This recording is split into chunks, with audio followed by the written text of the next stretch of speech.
Halo, selamat pagi semuanya. Kembali lagi bersama saya Yoga Prastio dalam acara talk show Bincang Ekonomi dengan tema Perekonomian Indonesia sebelum dan sesudah kemerdekaan.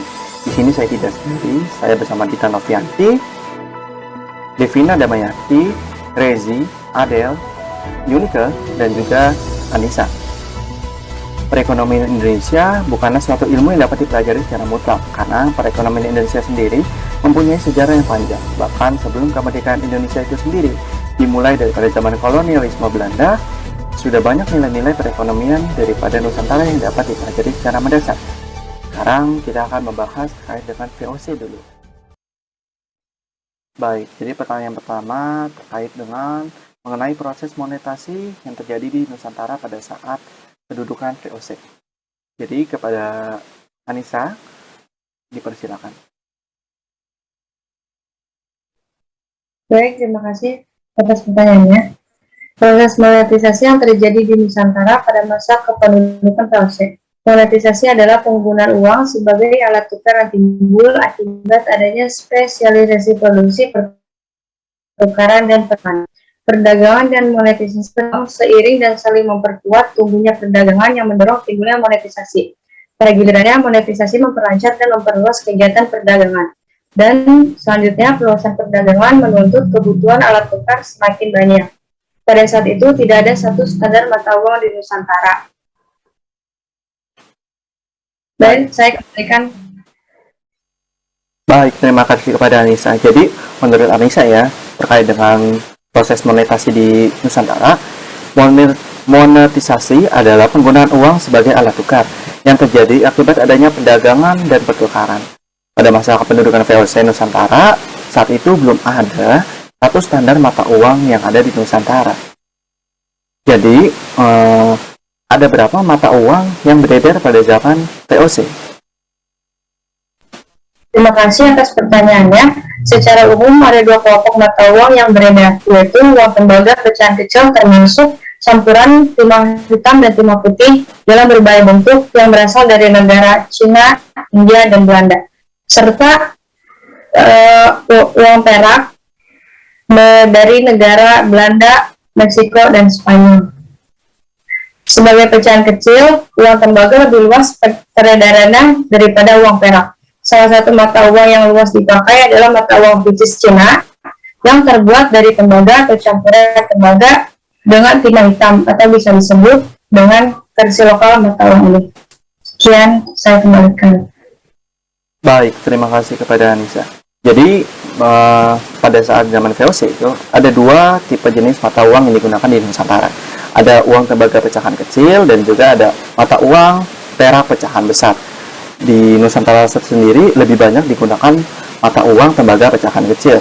Itu dapat dibuktikan dengan ditemukannya mata uang picis Cina yang ada pada sekitar abad ke-17 yang diperkirakan beredar di Nusantara sekitar 800 juta piece. Baik, terima kasih. Kemudian, lalu bagaimana solusi yang dilakukan oleh VOC pada saat itu untuk mengatasi monetisasi yang belum tuntas di Nusantara?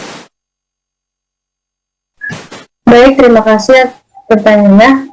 Pada awalnya, mereka memenuhi kebutuhan dengan mendatangkan uang perak Belanda atau gulden dan negara lain seperti Rijksdollar. Namun, cara ini sangat mahal. Oleh karena itu, VOC mencetak mata uang sendiri untuk dipakai di Indonesia seperti logam yang lebih murah. Selain itu, pada abad ke-19, kawasan ini mempunyai suatu standar mata uang, yaitu gulden Hindia Belanda. Seiring dengan makin terkonsolidasinya kekuasaan Belanda di Indonesia. Sekian, saya kembalikan.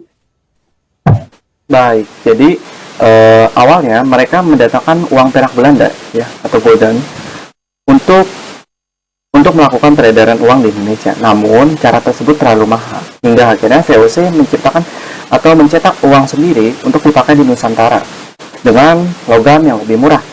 Kemudian pada sekitar abad ke-19, Belanda semakin terkonsolidasi yang barulah ada satu standar mata uang, yaitu gulden Hindia Belanda. Baik, selanjutnya kita akan masuk ke materi kedua, di mana akan disampaikan langsung oleh narasumber kita, Dita Novianti, terkait dengan bagaimana sistem perekonomian yang dikelola oleh VOC di Hindia Belanda. Kepada Dita Novianti dipersilakan. Terima kasih atas pertanyaannya. Sistem perekonomian yang dikelola oleh Rusia di Hindia Belanda mengalami peningkatan produksi di suatu kawasan. Tetapi, dengan peningkatan produksi, bukan berarti kesejahteraan penduduk juga mengalami peningkatan. Justru, sebagian besar manfaatnya hanya dinikmati oleh proses penguasa lokal serta perangkatnya.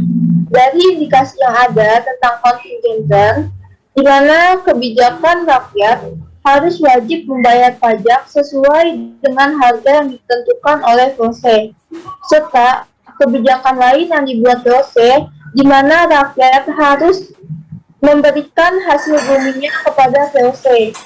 Pada masa ekonomi tumbuh pun, mayoritas penduduk mengalami kehidupan yang cenderung minimalis.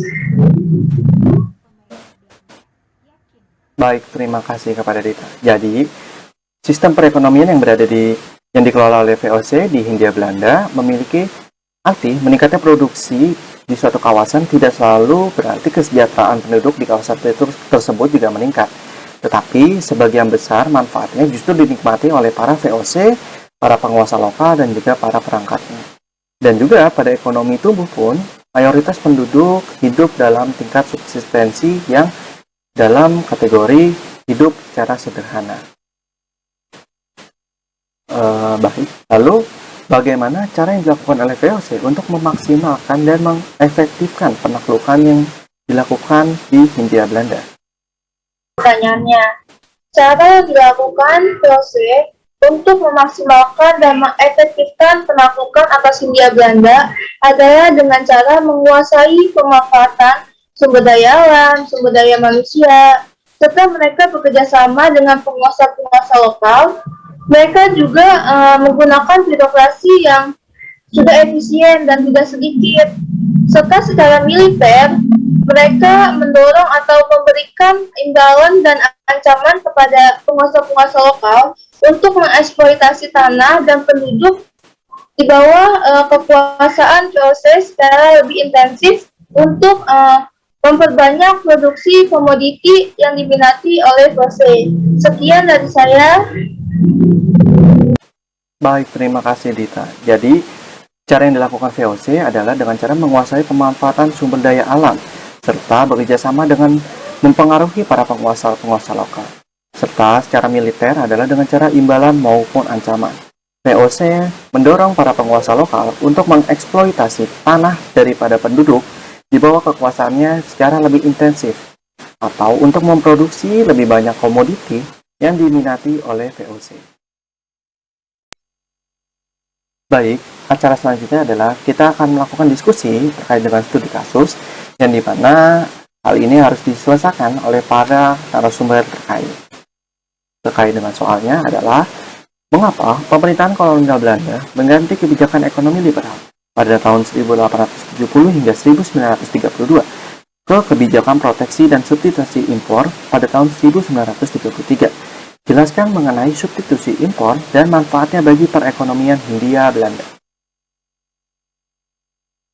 Kepada narasumber dipersilakan.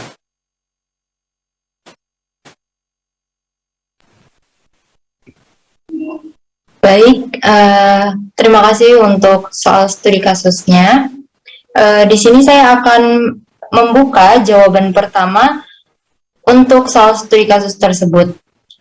Jadi, menurut pendapat saya, pemerintah kolonial Belanda mengganti kebijakan liberal menjadi proteksi dan substitusi impor itu karena adanya depresi dunia, di mana pasar global itu runtuh, yang membuat pemerintah Hindia Belanda mengubah kebijakan secara mendasar. Baik, terima kasih Yunika. Jadi menurut Yunika ini, pemerintah kolonial Belanda mengganti kebijakan liberal menjadi proteksi dan substitusi impor karena adanya depresi dunia atau pasar global yang runtuh yang membuat pemerintahan Hindia Belanda mengubah kebijakan secara mendasar. Mungkin dari narasumber yang lain ada yang ingin menambahkan?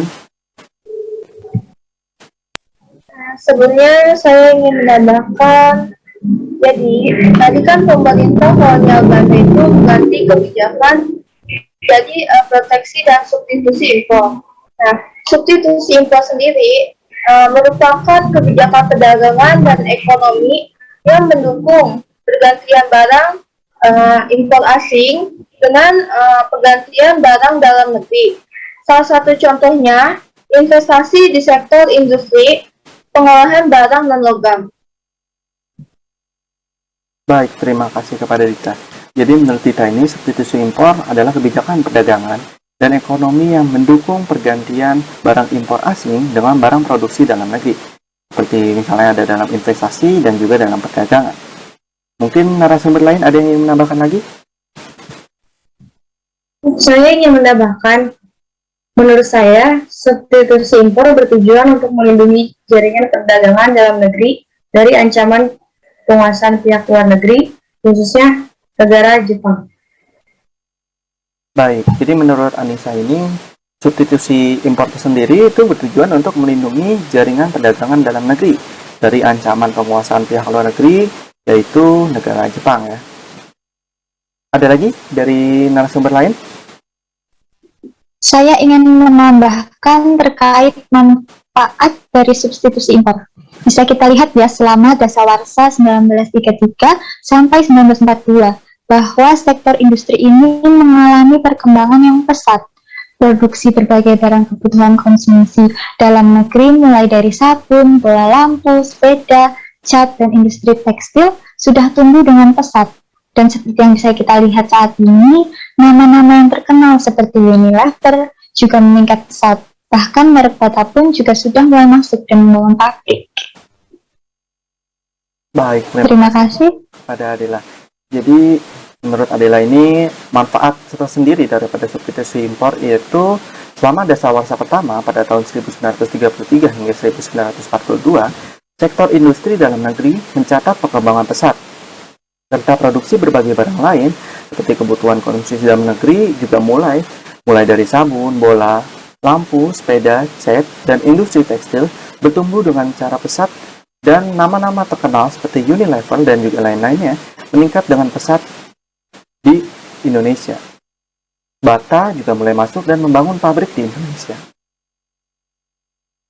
Baik, terima kasih kepada semua narasumber yang telah menyelesaikan soal studi kasus ini. Baik, selanjutnya acara akan dilanjutkan setelah pesan-pesan berikut ini.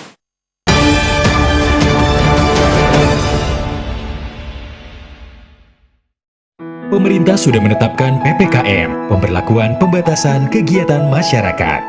Selalu terapkan 3M. Tetap belajar dari rumah, bekerja dari rumah, dan belanja kebutuhan Anda dari rumah. Jika tidak mendesak, jangan keluar rumah. Hindari kontak dengan orang lain. Sayangi diri Anda dan keluarga.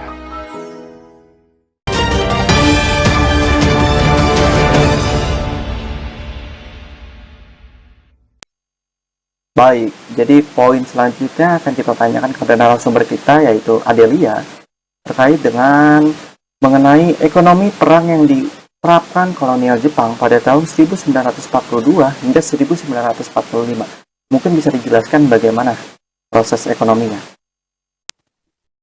Oke, terima kasih atas pertanyaannya.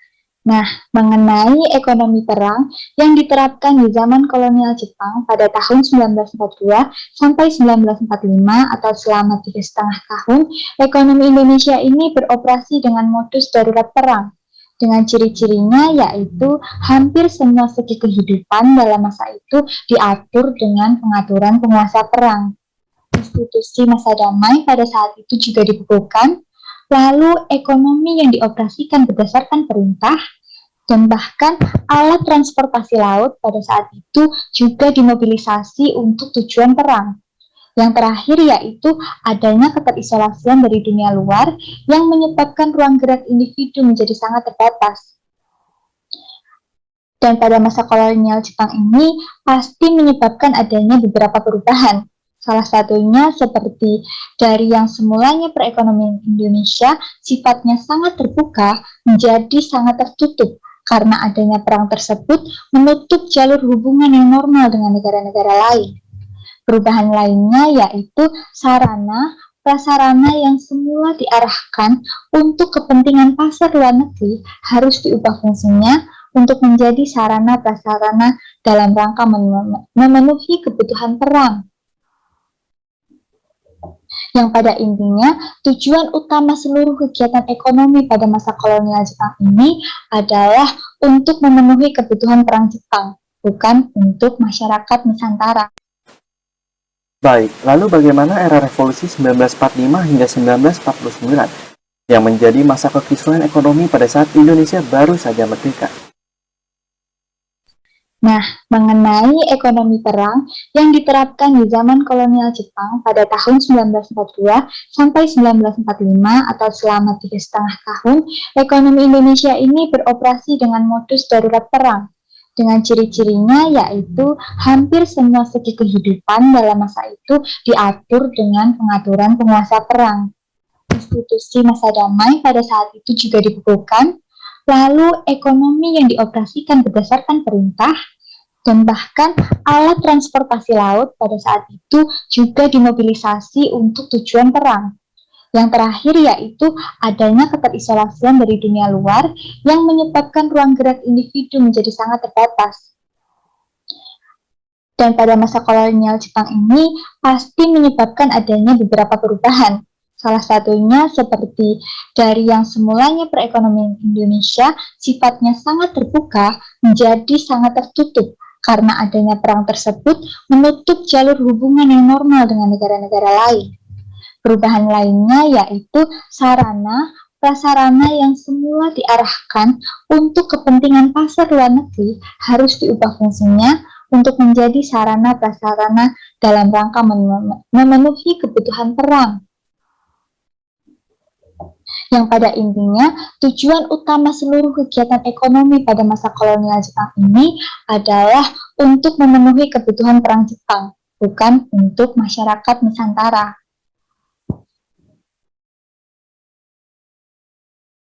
Terima kasih pada Adelia. Jadi, selama 3,5 tahun di bawah pendudukan Jepang, ekonomi Indonesia beroperasi dengan modus darurat perang. Salah satu ciri utama dari sistem ekonomi ini adalah bahwa hampir semua segi kehidupan diatur dengan pengaturan penguasa perang. Institusi masa damai dibekukan, kepentingan bersama yaitu memenangkan perang di atas segalanya. Ruang gerak individu sangat dibatasi, ekonomi dioperasikan berdasarkan perintah. Ciri lain dari sistem ekonomi perang adalah keterisolasian dari dunia luar. Tujuan utama dari segala kegiatan ekonomi adalah untuk memenuhi kebutuhan perang Jepang, bukan untuk masyarakat. Baik, selanjutnya kita akan bergeser kepada narasumber lain yaitu Rezi.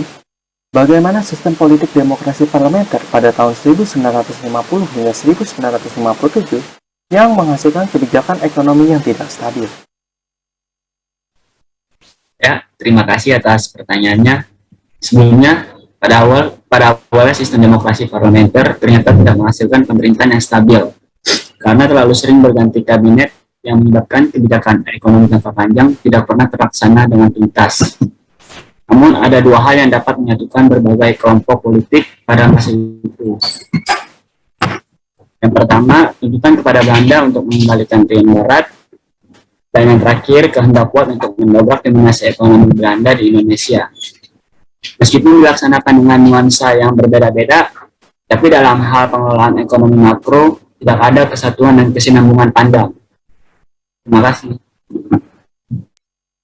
Baik, selanjutnya apa alasan pemerintah mengganti sistem politik demokrasi parlementer ke demokrasi terpimpin pada tahun 57 hingga 65?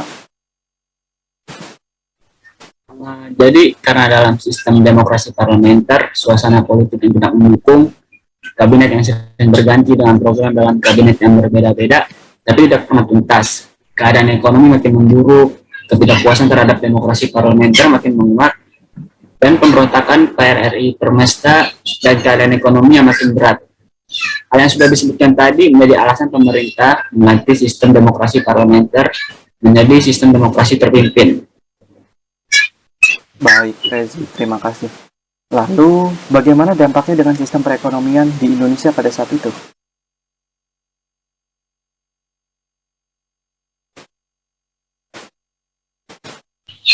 Dampaknya pada sistem perekonomian Indonesia pada kali itu melahirkan turunannya di bidang ekonomi, yaitu sistem ekonomi terpimpin, di mana negara berperan untuk memimpin ekonomi nasional melalui dibentuknya jalur-jalur pengaturan dan komando yang tegas terhadap sektor-sektor ekonomi utama yang didasarkan pada satu rencana nasional dengan dirumuskannya rencana pembangunan nasional 8 tahun untuk dijadikan acuan bagi semua kegiatan politik, ekonomi, sosial, budaya, dan keamanan di negeri ini.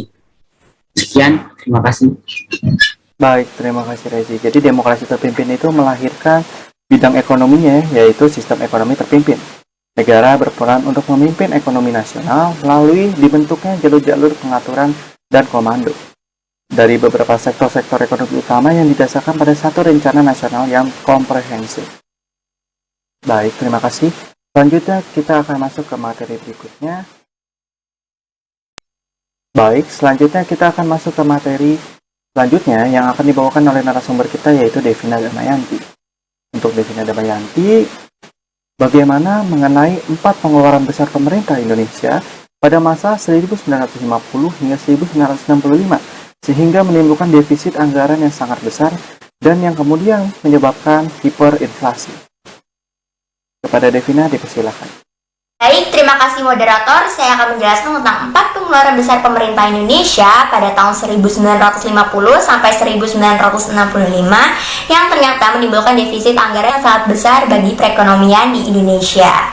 Yang pertama ada subsidi BUMN, di mana kebijakan Indonesia melalui pembentukan BUMN dan juga nasionalisasi ini dapat dikatakan berhasil, yang dimana peran negara ini dapat menggeser peran dominan perusahaan-perusahaan Belanda dalam perekonomian Indonesia. Namun kebijakan tersebut ternyata ada nih biayanya yang membebani ekonomi Indonesia untuk masa yang panjang.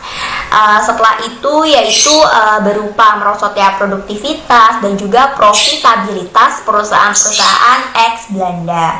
Selain itu juga rendahnya kinerja BUMN baru yang akhirnya nih bermuara pada beban subsidi untuk mereka di APBN.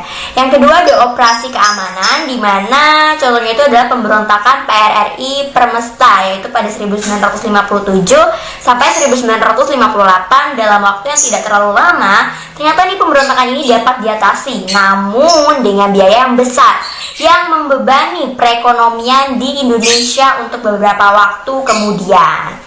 Nah, tambahan pada APBN juga dapat menjadi gangguan nih terhadap produksi. Yang ketiga, ada APBN mengalami ketekoran yang makin besar, padahal daya beli makin menciut digerogoti inflasi. Pengeluaran negara itu didominasi oleh pengeluaran yang secara politis sulit untuk dikurangi, seperti subsidi bahan makanan, BBM, dan juga dukungan untuk BUMN. Yang terakhir ada hyperinflasi yang tak terkendali yang sudah berjalan selama beberapa tahun. Ini diakibatkan oleh pengeluaran pemerintah untuk melunasi kewajiban-kewajiban dengan luar negeri yang jatuh waktu. Banyak ekspor dan juga impor yang tidak tercatat, sementara aliran modal masuk terhenti sama sekali.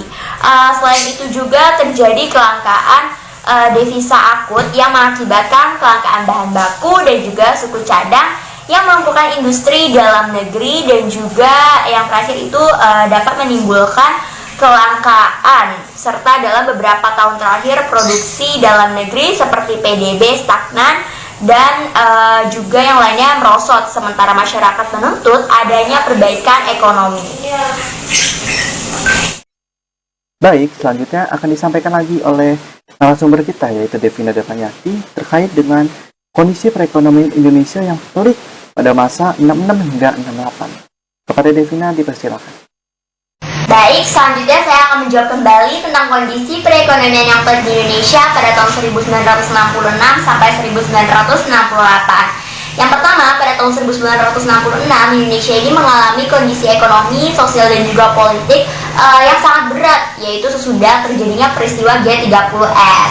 Kehidupan sosial dan juga politik di tanah air ini diliputi suasana ketidakpastian politik terhadap pemerintahan dan juga perekonomian berada pada puncak hyperinflasi dan juga stagnasi. Yang kedua itu ada pemerintahan baru menetapkan ditetapkan sebagai prioritas utama, yaitu mengurangi inflasi dan juga menggerakkan kembali roda perekonomian Menko Perekonomian beserta tim ekonomi yang bekerjanya cepat dalam menyusun program stabilisasi ekonomi yang komprehensif itu pada Oktober 1966 dengan fokus sebagai 4 jurus, mulai dari menghilangkan aturan yang memasung kegiatan normal ekonomi atau dikontrol, lalu mendisiplinkan kembali fungsi sebagai kebijakan moneter ini sebagai alat pengendali uang beredar, dan juga melonggarkan ketersediaan devisa yang mencekik kegiatan ekonomi di Indonesia.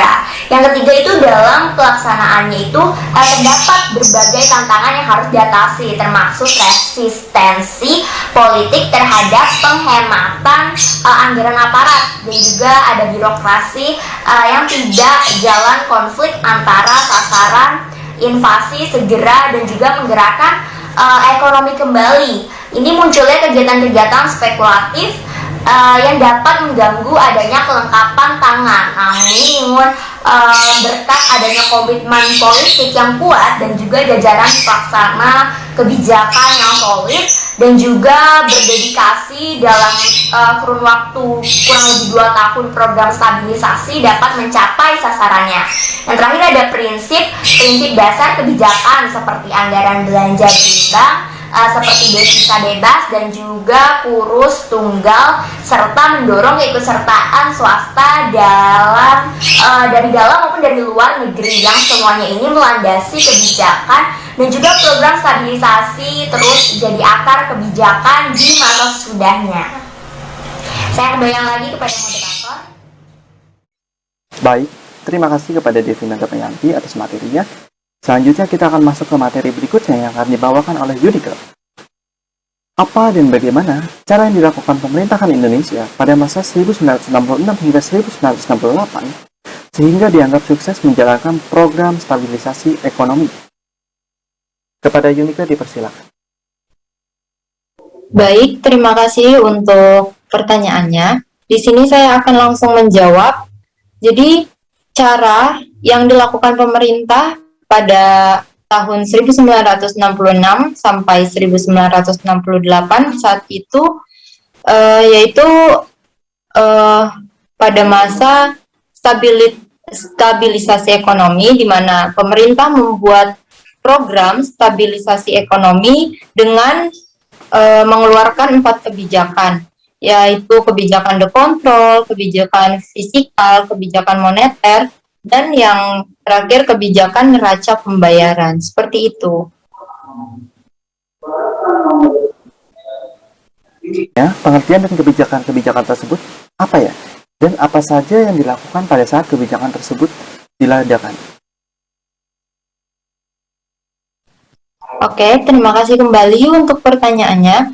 Jadi, untuk pengertian dari kebijakan-kebijakan tersebut, saya akan memulai dari pengertian serta langkah-langkah yang dilakukan dalam kebijakan dekontrol. Yang pertama, kebijakan dekontrol itu merupakan kebijakan melepas pasung, di mana melepas pasung yang dimaksud di sini bukanlah pasung yang dipakaikan pada zaman dulu kepada orang yang mengalami sakit jiwa, tapi di sini kebijakan melepas pasung itu dengan langkah penyederhanaan prosedur perdagangan luar negeri, kemudian pemberlakuan sistem kurs ganda, kemudian dengan melakukan penghapusan bertahap terhadap perlakuan khusus bagi BUMN, juga melakukan pengurangan subsidi-subsidi yang berlebih, serta yang terakhir adalah dengan standarisasi atau pembakuan peran modal asing baik di dalam maupun di luar negeri. Itu tercantum di dalam UU PMA 1967 dan UU PMDN 1968. Kemudian lanjut kepada kebijakan fiskal. Kebijakan fiskal merupakan kebijakan untuk menegakkan disiplin anggaran. Jadi kebijakan fiskal ini memiliki langkah-langkah. Yang pertama itu intensifikasi pajak, kemudian juga menghemat pengeluaran oleh departemen-departemen, kemudian juga pengurangan subsidi yang sangat besar untuk BUMN dan berbagai subsidi masyarakat. Kemudian kebijakan yang ketiga adalah kebijakan moneter. Kebijakan moneter ini merupakan kebijakan untuk mengendalikan pengedaran uang. Jadi pada kebijakan ini melakukan penerapan prinsip anggaran belanja atau APBN berimbang dengan penetapan kebijakan meningkatkan suku bunga, di mana suku bunga kredit bank-bank